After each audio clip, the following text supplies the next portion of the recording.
एकतर खोपोली नगरपालिकेमध्ये नगरपालिकेच्या निवडणुकीनंतर जे काही घटना झाली ते अत्यंत दुर्दैवी आहे.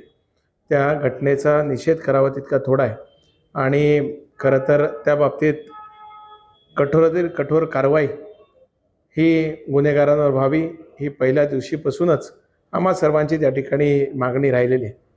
राहिला प्रश्न महेंद्र थोरवे हे सातत्यपूर्णाने राष्ट्रवादी काँग्रेस पक्षावर आणि त्याचबरोबर विशेष करून मान्य खासदार तटकरे साहेबांवर वेळोवेळी टीका करत आले. मागे सांगितल्याप्रमाणे त्यांना दिवस रात्र उठता बसता सुनील तटकरे साहेबच दिसतात.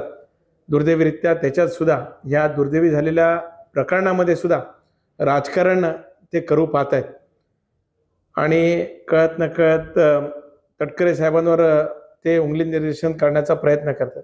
पण मला तर शंका या ठिकाणी वाटते की ह्या सर्व प्रकरणामध्ये महेंद्र थोरवेच हे नाहीत ना. कारण पहिल्या दिवसापासूनच त्यांनी एक नॅरेटिव्ह जी घटना झाल्यापासून सेट करण्याचा प्रयत्न करण्यात आला. पहिल्या तर सुधा घारे साहेबांना असेल, त्याचबरोबर भगतजी असतील किंवा त्यानंतर 2 दिवसानंतर मग तटकरे साहेबांवर त्यांनी टीका करायला सुरुवात केली. ही खरं तर खेदाची गोष्ट आहे.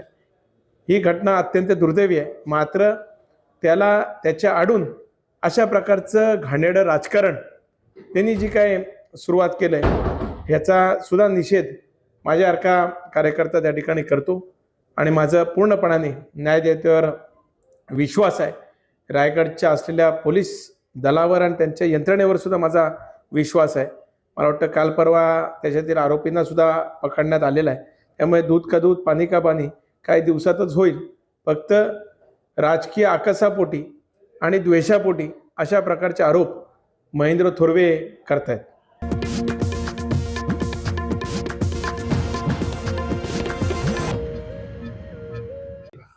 23